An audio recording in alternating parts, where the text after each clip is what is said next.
Hare Krishna. Shant Bhakti Ras. Now, there are 5 main rasas. First is Shant Bhakti Ras, then is Dasya Bhakti Ras, then Sakhya Bhakti Ras, Vatsalya Bhakti Ras, and Madhurya Bhakti Ras. Now, the qualities of a devotee in Shant Bhakti Ras, it is described in Chaitanya Charitamrita. In Madhya Leela, 19th chapter, 211 shlok, there Krishnadas Kaviraj Goswami says, Shant Rase, a devotee who is in Shant Rase, Swarup Buddhe, after understanding his Swarup, Buddhe, after knowing his Swarup, Shant Rase Swarup Buddhe, Krishna Ekanishthata. His devotion is fixed now in Krishna. That is called Shant Bhakti Ras.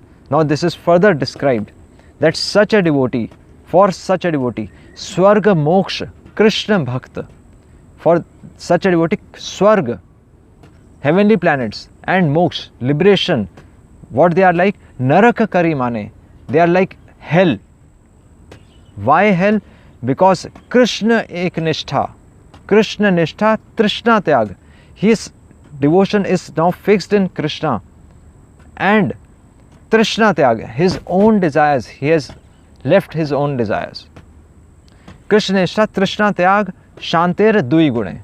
These 2 qualities are there in a devotee who is in Shant Bhakti Ras. And that is why he is able to control, he has self-control over his senses. He can tolerate all the distress of this material world, and he can control the urge of his tongue, belly and genitals. Jiva udara upastha jayaha dhritiha. So such a devotee becomes fixed at the lotus feet of Krishna. And further it is explained in Chaitanya Charitamrita, Shanter Swabhav Krishna, in that his nature, that is further described, Shanter Swabhav Krishna Mamta Gandhahin, that the Mamta means the intimacy.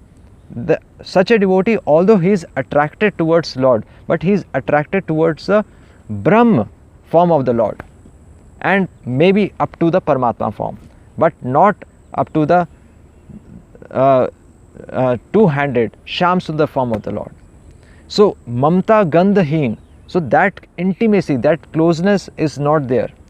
That is why Parbrahma Paramatma Gyan Praveen, he has knowledge of Parbrahma and Paramatma form. He has knowledge of the Sakar form, Shyam Sundar form, but he is attracted towards the Brahma form. And that is why such a devotee, he desires to become a grass or a shrub or a garland or a flute or a cow in Golok Vrindavan. And he waits, and he eagerly waits when he would be given service to serve Krishna in Golok Dham. But his active service is not developed, is not yet developed. That is why this ras is called Shant Bhakti Ras. One thing is he's Shant, he's silent towards the attraction of this material world, and the other thing is that in this mellow, he is not very actively devoted towards the service of Krishna. That is why he is called in Shant Bhakti Ras.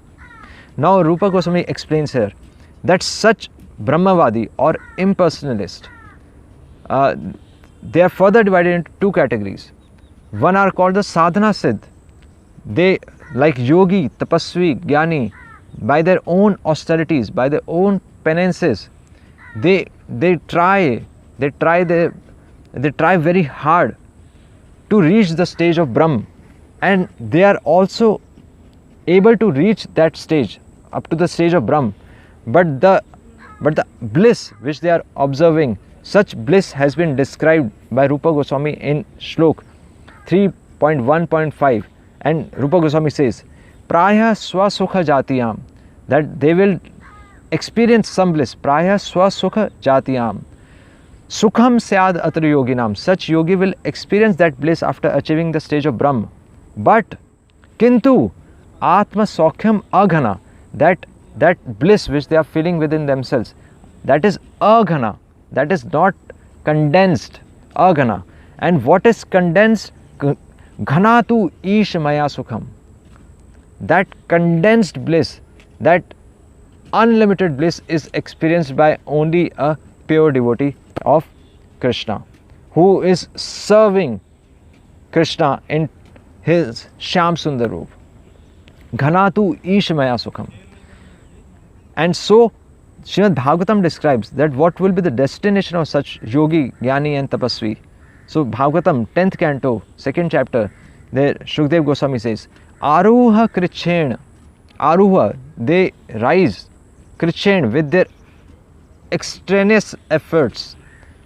Aruha Krichen, Parampadam Tataha, and they achieve that Parampad also, Parampadam Tataha. But Patanti Adaha, they will fall down. Patanti Adaha, down. Patanti Adaha, why? Anadritaha Yushmad Angagraya, because they have another, they have disrespected Anadritaha Yushmad, your Ang Agraha, their lotus feet, because they have disrespected your lotus feet. That is why they will fall down. So Rupa Goswami says, if such sadhak, if they have to be delivered, so what is required, what that stimulus, what that impetus is, what will be that extra thing which will make them attracted towards the Lord? So here Rupa Goswami says, Krishna's form himself. And that is why Srila Prabhupada says, if such yogi, jnani, tapasi, they perform deity worship, if they perform personal service to the Arch Vigraha form of the Lord, then the beauty of the Lord will attract them. If they listen to the qualities of Krishna, those qualities will attract them. And if they meditate upon the relationship between the devotees and Krishna, then those relationships will attract them. Or if they smell the tulsi leaf which has been offered to Krishna, then that will give them that impetus, that stimulus, so that their rati, their attraction will develop into ras, and they will also enter this devotional realm or devotional bhakti ras. So now the examples, the other category of those who are siddh from their right very birth, like Shukdev Goswami or 4 Kumars. So the classical example given is of 4 Kumars, the sons of Brahma, Sanak, Sanatan, Sanandan and Sanat Kumar. They were attracted towards the Brahm right from their very birth, and that is why they refused Brahmaji not to enter, they refused to enter householder life, and they vowed to remain brahmachari throughout their lives. But even these 4 Kumars, when they visited Vaikuntha and they smelled the tulsi leaf which had been offered to Krishna, then they also got attracted towards the form of the Lord and they entered devotion. So that is devotion.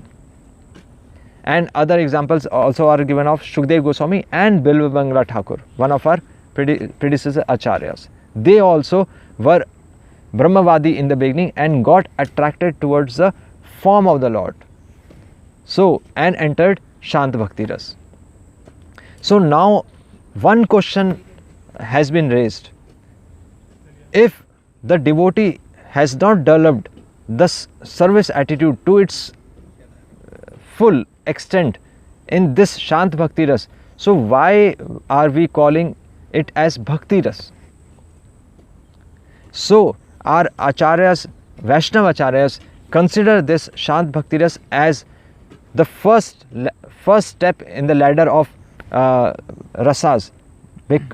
They consider this as rasa, as Bhakti Rasa, because unless and until a devotee enters this stage, he cannot climb up the latter to other rasas, to Dasya Bhakti Ras and other rasas.